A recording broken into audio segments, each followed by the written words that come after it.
Connors with Windermere Group 1 and the Connors Group, and I wanted to welcome you back to Drive With Me Tri-Cities. And today we are in the neighborhood of Ivy Glades, which is located in Pasco, Washington, fairly close to Road 68 and the Columbia River.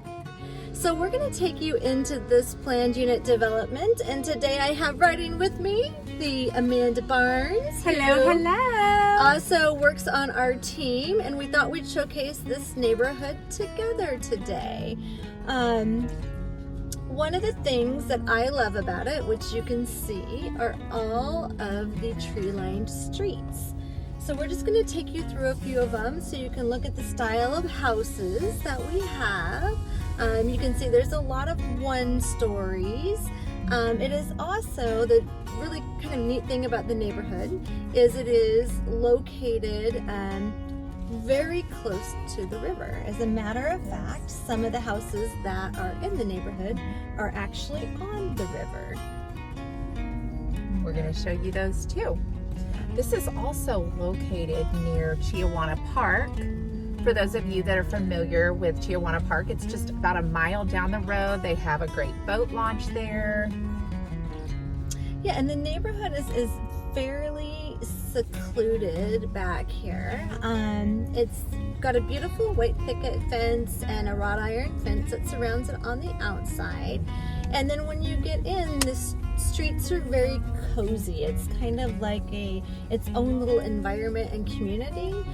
They don't necessarily have a full sidewalk in this community. You'll see that most of them are called lanes, and they all have great names like Wildflower and Ivy, and but there's some just beautiful homes in here, and you can see the small sidewalk on the side, but you can see that they're not on both sides of the street like a traditional neighborhood, but they're lined with trees instead, which, don't you have this great feel, Amanda, when you're going through that you're not in the Tri-Cities? Yes, I was just looking, thinking, I love how green it is out here and how cozy it feels.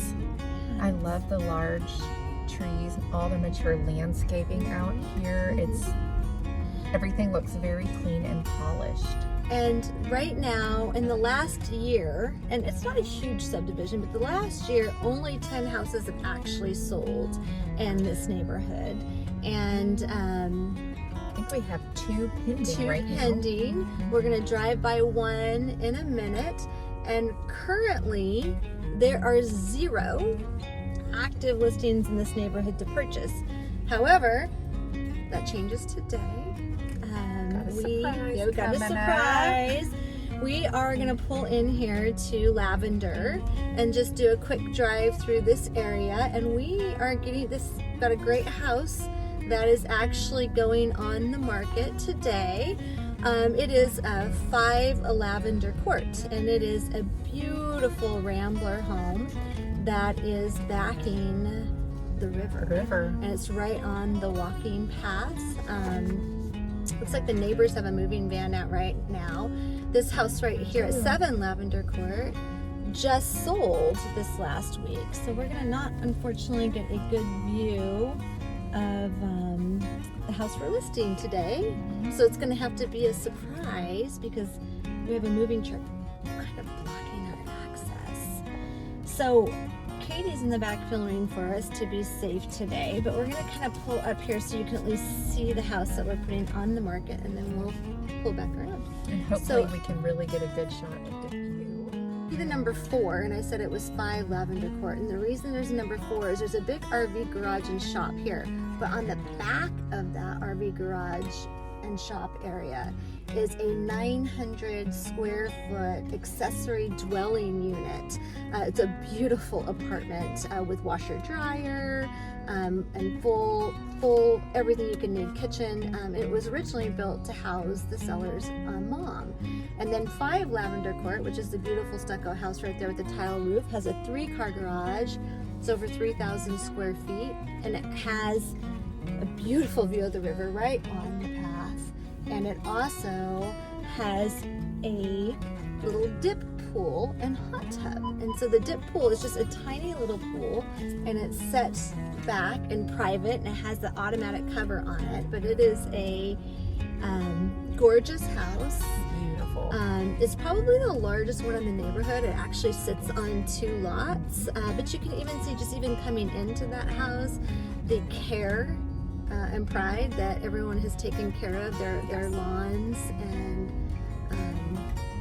you will see they have some different fencing requirements in here. You can have little fences, but they chose to have this neighborhood not to be so blocked in. You get into some neighborhoods and it feels like they have the block walls, which I love, but yeah, it really makes it feel like not a neighborhood. And we're gonna go down this street right here so you guys can take a peek back and you can see the path I love that goes back here, and then you can see the river, and there's our listing again right there on the river frontage. I mean, it is truly the perfect lot. Not only does it back to the river, if you love to walk, bike, it is the perfect location.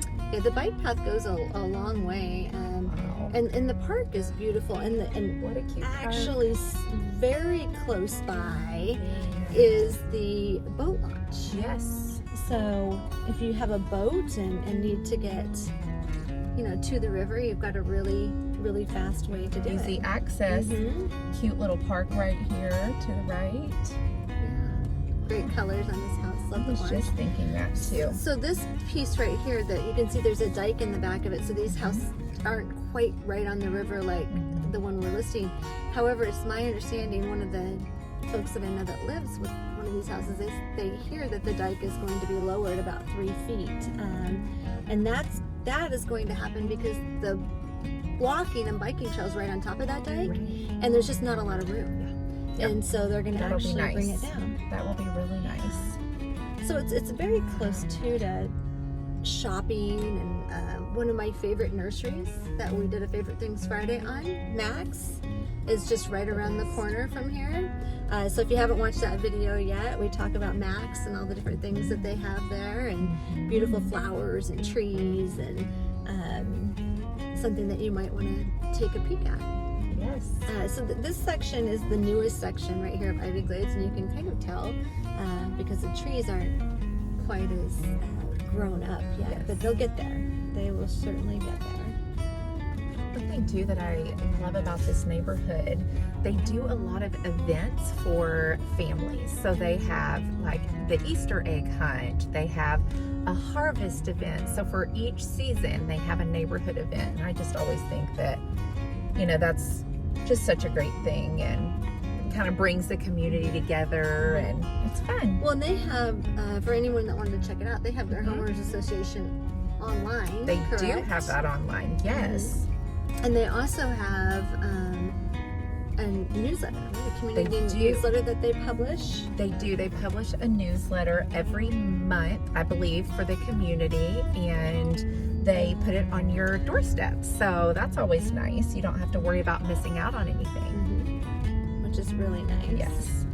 But we'll just take you and show you a couple more streets, and we're going to hope that you enjoyed the tour of Ivy Glades. There's lots of little streets in here to explore with lots of cute houses on them. For someone that's looking for a one-story, maybe watch over here. There are a lot of one-story homes in the neighborhood. There's some two-story.